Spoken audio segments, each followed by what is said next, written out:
The Mashkiach Rabdon, the meaning of Yerushalayim, which I heard from Meir Rabbi Eisenbach, Rosh Hashanah,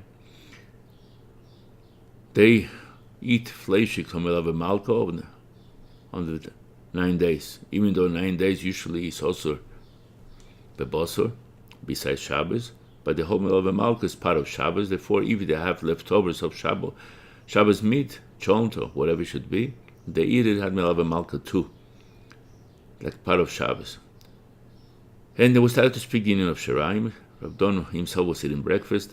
He was a little bit uncomfortable that he was sitting by himself. So he told me, do me a favor. He says, have a little bit of my breakfast.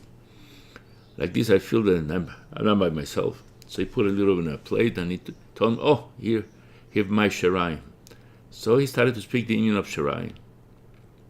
He mentioned that the old Sameach, Simcha from the Vinsk, the Baal Meshach Chochmo, he came once to a Tish and they gave him Sheraim.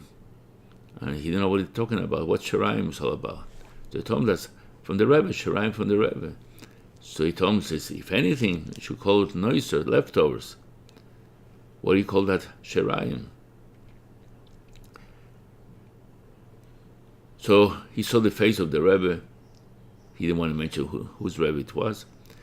A little bit insulted, because noiser is also behano. Leftovers is what korban is left from behano. Sheraim goes on the mizbeach.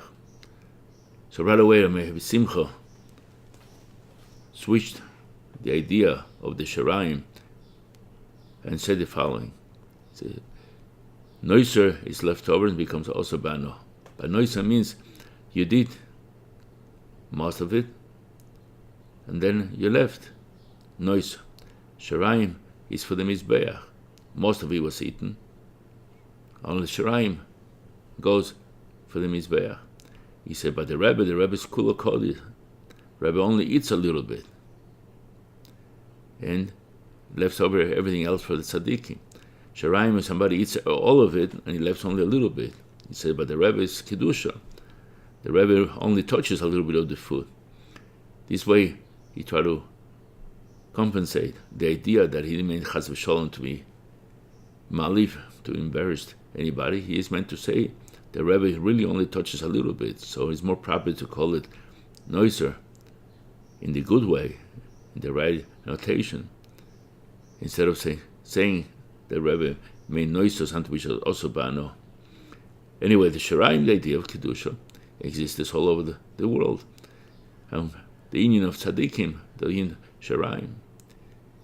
And the Rav Don himself said, Sheraim is something that a person eats from a tzaddik, is zoiche to eat some leftovers from the kedusha from the Rebbe.